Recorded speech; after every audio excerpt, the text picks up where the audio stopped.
Doutor Inácio e a sua obra. Capítulo 16. Livro Escada de Jacó. Assunto: do outro lado do espelho. Aos seguidores de plantão do Doutor Inácio, meu salve. Do outro lado do espelho. Sim. Do outro lado da vida imortal. Muitos negligenciam o seu lado espiritual, como se ele não precisasse de um melhor acolhimento no coração. Difícil atinar para sua veracidade, principalmente quando o berço em que se nasce o espírito é desguarnecido do evangelho familiar. E quanto às religiões que não ensinam o beabá, a cartilha de como iniciar na prática dos 10 mandamentos e das bem-aventuranças do Cristo, como alicerces do cristianismo primitivo a que todos nós deveríamos ter adotado em nosso modus vivendus, impressiona. Nesse capítulo do livro A Escada de Jacó, ditado pelo espírito Dr. Inácio ao médium Carlos Bacelli, vamos analisar a conversa entre Odilon e Dr. Inácio quanto resultado das mortes em combates tanto no plano físico quanto no plano espiritual. A menção dessa guerra aqui narrada é do ano de 2003. Esses amigos resolveram ir no campo de batalha para analisar as consequências das guerras para com aqueles combatentes vivos e mortos em campos de batalha. Vejamos algumas partes. Várias cidades iraquianas estão sendo dizimadas e centenas dos que deixaram o corpo devem estar sem exata noção do fenômeno. A morte em si é apenas mudança de plano. É tão sutil essa passagem, que o espírito não desconfia que morreu, principalmente em guerras, pois que, em muitas vezes, ele desperta no além, procurando ainda combater os inimigos que o mataram em campo de batalha. No caso aqui, a guerra é entre Estados Unidos e o Iraque. E Odilon nos diz uma verdade ignorada por milhares, ou que não aceita por outros tantos.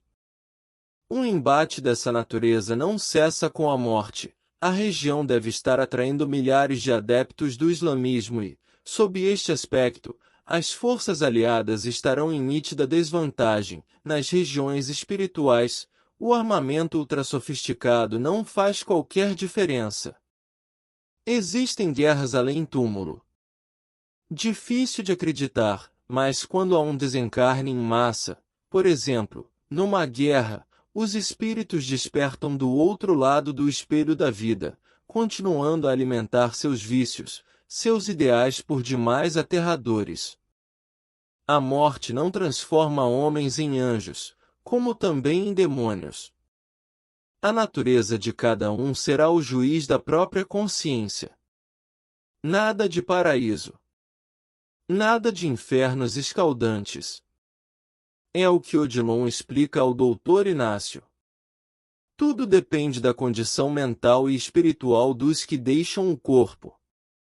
Se ignorantes para com as verdades da boa nova do Cristo, esses espíritos continuarão alimentando aquilo que acreditaram e ainda acreditam ser o certo a fazer, segundo a educação familiar e religiosa que receberam. E o quanto há de ignorantes por aí, meu Deus! E Odilon continuando a esclarecer-nos quanto as manobras que ocorrem dos dois lados da vida são idênticas.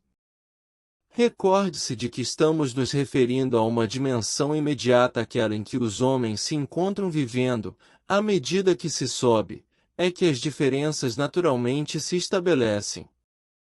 Lembro-me nos primeiros livros do Doutor Inácio, quando ele dizia que ainda fumava no além, muitos espíritas retrucaram-no colocando, nele, uma auréola de espírito superior. Com a citação acima, sabemos que nessa região espiritual tão perto da nossa, física, não sabemos onde inicia uma e termina outra. Fica a dica.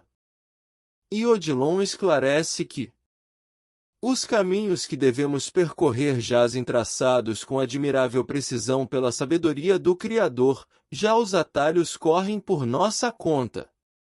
Darei como exemplo, embora muitos espíritas não irão gostar, mas não é um ponto de vista meu. E, sim, a trajetória do espírito na sua jornada evolutiva. Muitos dizem que Jesus passou por mundos de provas e expiações para purgar os débitos contraídos. Creio que esse pensamento é por demais intransigente, porque o Mestre seguiu em linha ascensional, sem tomar pau nas disciplinas em que a escola da vida imortal lhe forneceu. É tanto que ele conquistou a posição em que se encontra hoje. Foi e continua sendo um aluno exemplar, sem nenhuma nota vermelha no seu currículo disciplinar.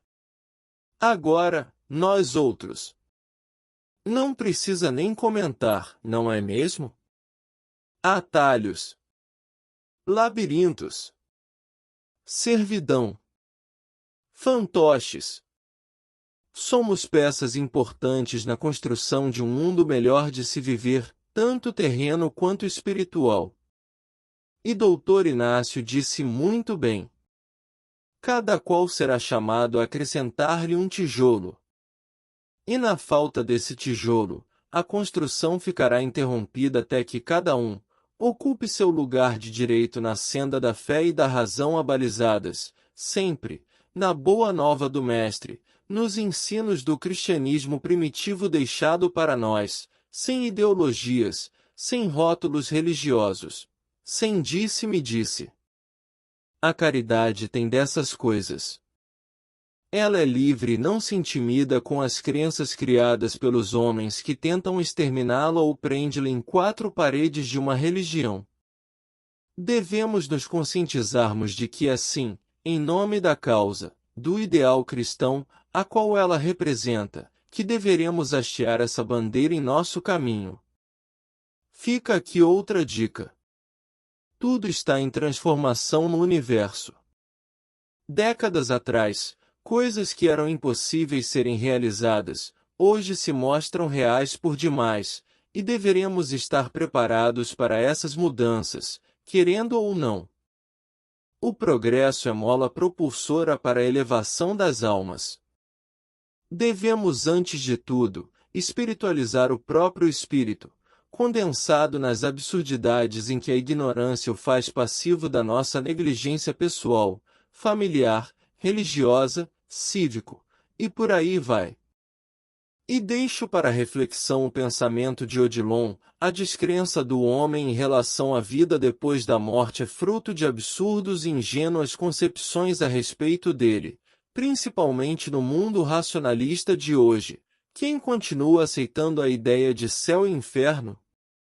Com ele, meu caro leitor amigo?